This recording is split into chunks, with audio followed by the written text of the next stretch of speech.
नमस्कार दोस्तों, SGM education रे यूट्यूब चैनल पर आपका हार्दिक स्वागत है।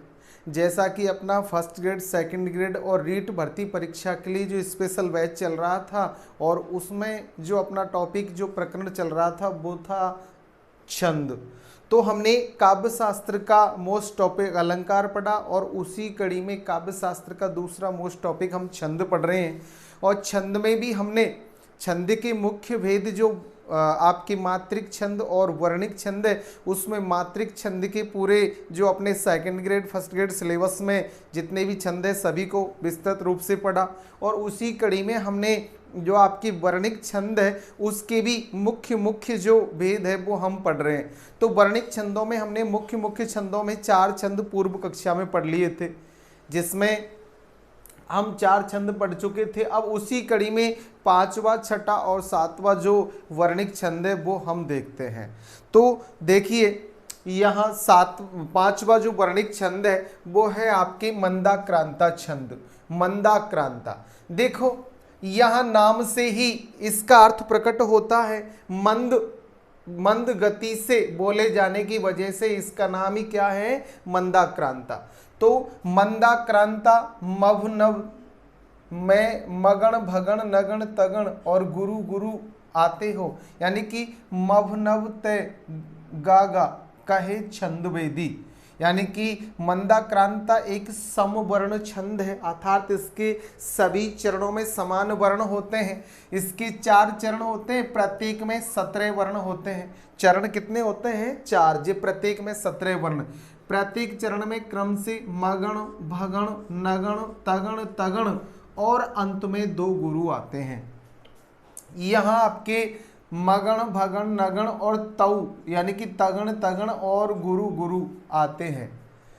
यति 4, 6, 7 पर होती है। मंद गति होने से इसे मंदाक्रांता कहा जाता है, क्योंकि गति 4, 6 और 7 वर्णों 4, 6 और 7 वर्णों पर, इस वजह से 4 पर यति होना, फिर 6 पर यति होना, फिर 7 पर यति होना, ऐसे मंद गति से ये बोला जाता है, या मंद गति होने से इस छंद को मंदाक्रांता नाम दिया है। जैसे तारे डूबे तम टल गया छा गई व्योम लाली, पंछी बोले तमचर जगे ज्योति फैली दिशा में, शाखा डोली सखल तरुकी कंज फूले सरों में, धीरे धीरे दिनकर कड़े तामसी रात बीती।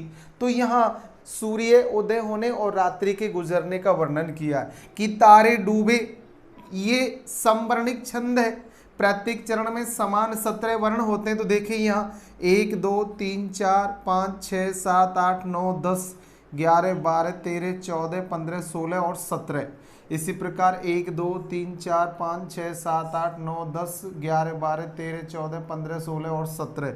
इसी प्रकार 2, 2, 4 और 3, 7 और 3, 10, 10 और 2, 12, 2, 14, 2, 16, 1, 17। ऐसे ही 2, 2, 4, 2, 6, 2, 8, 2, 10, 2, 12, 2, 14, 2, 16, 1, 17। यानी कि प्रत्येक चरण में 17 वर्ण है।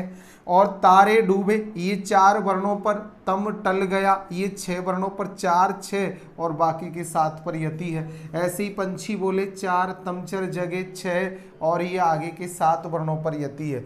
4, 6, 7 पर इन वर्णों पर यति हो और प्रत्येक चरण में 17 वर्ण हो, वहां कौन सा छंद होगा? मंदाक्रांता।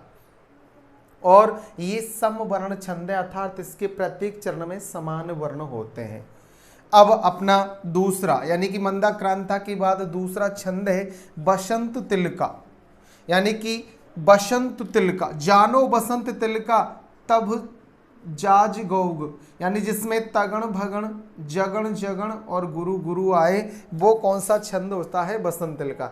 देखिए यहाँ भी अगर क्रम देखें हम तो प्रत्येक चरण में मगण भगण नगण तगण तगण और अंत में 2 गुरु। तो देखो सबसे पहले मगण मातारा मगण, उसके बाद भगण भानस भगण हो जाएगा, उसके बाद नगण, फिर आपके ताराज ताराज तगण तगण और अंत में 2 गुरु। ऐसे ही यहाँ मातारा, फिर इसके बाद आपके भानस भगण, उसके बाद नगण, उसके बाद आपके तगड़ तगण और अंत में 2 गुरु। यही क्रम यहाँ है।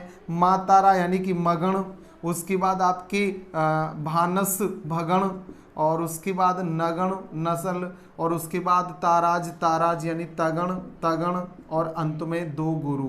ये क्रम आपके वर्णों का है। कहने का भाव, प्रत्येक चरण में क्रम से मगण भगण नगण तगण तगण और अंत में दो गुरु आते हो, वहां आपके मंदाक्रांता छंद होगा। अब इसी कड़ी में हमारा वसंत तिल का छंद, जिसमें क्रम से तगण भगण जगण जगण और गुरु गुरु आते हो, यह समवर्ण छंद है। इसके प्रत्येक चरण में तगण भगण जगण जगण और तथा अंत में दो गुरु वर्ण होते हैं। प्रत्येक चरण में 14 वर्ण होते हैं। इसके भी प्रत्येक चरण में कितने वर्ण होते हैं? 14 वर्ण। तो देखिए, बातें बड़ी सरस थे कहते बिहारी, छोटे बड़े सकल का हित चाहते थे, अत्यंत प्यार संग थे मिलते सबों से, बे थे सहायक बड़े दुख के दिनों में। तो यहाँ इसके जो उदाहरण है वो देखें। बातें बड़ी सरस थे कहते बिहारी, 1 2 3 4 5 6 7 8 9 10 11 12 13 और 14। और यहाँ भी 1 2 3 4 5 6 7 8 9 10 11 12 13 14, यानी कि प्रत्येक चरण में 14 14 वर्ण। और जो 4 चरणों का छंद है, जिसमें क्रम से आपके ताराज यानी कि तगण, और फिर आपके भानस भगण, और तगण के बाद भगण, फिर जय भान यानी कि जगण, और फिर जय भान फिर जगण, और फिर आपके गुरु गुरु, अंत में दो गुरु आते हो, वहां आपका कौन सा छंद होगा? बसंत तिल का।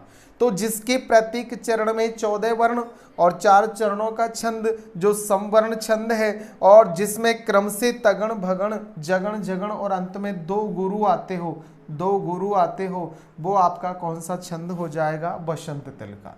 तो इस प्रकार हमने मंदाक्रांता को देखा, जो भी ये भी समवर्णिक छंद है। प्रत्येक चरण में 17 वर्ण होते हैं, 4 6 7 पर यति होती है। बसंत तिल का ये भी समवर्णिक छंद है, आपके प्रत्येक चरण में 14 वर्ण होते हैं, और तगण भगण जगण जगण और अंत में दो गुरु आते हैं। इसी कड़ी में अगला छंद अपना कवित्व छंद। देखिए, यह मुक्तक छंद है, अर्थात इसमें आपके गणों का कोई भाव नहीं रहता, गणों को समझाया नहीं जाता है। ये मुक्तक छंद है। इसमें वर्णों की गिनती की जाती है, केवल वर्ण गिने जाते हैं। इसमें कुल 31 वर्ण होते हैं। प्रत्येक चरण में 31 वर्ण होते हैं। 16 और 15 वर्णों पर यति होती है। इसमें कुल 8 चरण होते हैं। ये ऐसा छंद है जिसमें कुल कितने चरण होते हैं? 8। ऐसा छंद है। और चरणांत में गुरु होता है, वो आपका कौन सा? कवित्व छंद है। देखिए यहाँ इसका उदाहरण, पात भरी सहरी सकल सुत बारे बारे, केवट की जाति कछु वेद ने पढ़ाइयो, मेरो परिवार सब याही लागी राजा जू हो, दीन वित्तहीन कैसे दूसरी गढ़ाइयो, गौतम की घरनी जो तरनी तरेगी मेरी, प्रभु सो निषाद हैवे के बात ने बढ़ाइयो, तुलसी के ईस राम रावरे सो साची कहो, बिना पग धोए नाव ने चढ़ाइयो। तो यहाँ केवट अपनी कुशलता से प्रभु श्री राम को जब सरयू पार कराते समय कहते हैं कि मैं नाव में आपको तभी बिठाऊंगा जब आपके चरण धो लूंगा। तो उसी भाव को यहाँ प्रकट किया है। तो देखिए, इसके यहाँ आपके गणों का कोई क्रम नहीं होता है, वर्ण गिने जाते हैं। 1 2 3 4 5 6 7 8 9 10 11 12 13 14 15 और 16 और फिर 3 और 3 6 और 3 9 और 2 11 और आपके 4 15 16 15 पर यति, 16 और 15 वर्ण अगर इन पर यति हो रही है, 15 और 16 हो जाते हैं 31 वर्ण। तो प्रत्येक चरण में जिसमें कितने वर्ण हो? 31 वर्ण, और 15 16 पर यति हो रही है। इसी क्रम में यहाँ 2 2 4 2 6 2 8 2 10 2 12 2 14 और 2 16, वही 16 पर यति, और फिर 2 2 4 2 6 2 8 और 3 11 और वही 15 16 15 पर यति है, यानी 31 वर्ण है, जिसमें 1 2 3 4 5 6 7 8 पंक्तियां हैं। तो यहाँ 8 चरण है जिसमें, और 16 15 पर यति हो रही है, और प्रत्येक चरण में आपके 31 वर्ण है। वो कौन सा छंद हो जाएगा? कवित्व छंद। ऐसा ही अगला उदाहरण, बिरह बिथा की कथा कथ अथा महा, कहत बने ने जो प्रवीण सु कविन सो, कहे रत्नाकर बुझावत लगे जो कान, ऊधो को कहन हेतु ब्रज जुब 300, गहबरी आयो गर्व भबरी अचानक त्यों, प्रेम पर्यो चपल चुचाई पुत्री निशो, नेकु कही बैननी अनेक कही नैननी शो, रही सही सोऊ कह दीनी हिचकिनी सो। यहाँ कवित्व जो कवि रत्नाकर द्वारा लिखी गई उद्धव शतक से आपका ये पद है, ये कवित्व है। और इसमें कवि ने जो ब्रज की युवतियों को समझाने भगवान श्री कृष्ण द्वारा जो उद्धव को भेजा गया उसी का भाव प्रकट किया है। तो देखिए 3 और 2 5 6 7 8 9 10 11 12 13 14 15 और 16, 16 1 और 3 और 3 6 और 3 9 और 1 10 11 12 13 14 15 16 15 पर यति और दोनों में मिलाकर 31 वर्ण, यानी कि एक चरण में 31 वर्ण और जिसमें 8 चरण होते हैं वो कौन सा छंद हो जाएगा आपके कवित्व छंद। तो 1 2 3 4 5 6 7 और 8 जिसमें 8 आपके चरण आ रहे हैं और 16 15 वर्णों पर यति हो रही है और कुल 31 वर्ण है, वहाँ आपका कवित्व छंद हो जाएगा। इस प्रकार हमने यहाँ देखा कि आपके क्रम से हमने अब तक जो वर्णिक छंद है वो 7 पढ़ लिए हैं। इसमें आपने मालिनी छंद पढ़ा, शिखरणी छंद पढ़ा, आपने वंशस्थ छंद पढ़ा और उसी क्रम में मंदाक्रांता, वसंत तिलका, कवित्व आदि छंदों को हमने पढ़ा है। सभी छंदों को यानी कि मात्रिक और वर्णिक सभी छंदों को क्रम से विस्तृत रूप से आपको समझाया गया, अच्छी तरह समझे। और कोई समस्या है तो कमेंट से बताएं, अपने मित्रों को शेयर ज़रूर करें, लाइक शेयर और सब्सक्राइब करें। और जैसा कि अभी आगामी जुलाई माह में, जून की बात, जुलाई माह में आपकी रीट की एग्ज़ाम है, फिर अगस्त या सितंबर की भी आपके सेकंड ग्रेड की संभावित डेट आ चुकी है कि संभावित या तो अगस्त या सितंबर में आपकी सेकंड ग्रेड की एग्ज़ाम होगी। इसलिए यथाक्रम अपनी तैयारी को बनाए रखें और कोई समस्या है तो कमेंट से बताएं, समाधान पाए। अच्छा पढ़े, आगे बढ़े। धन्यवाद।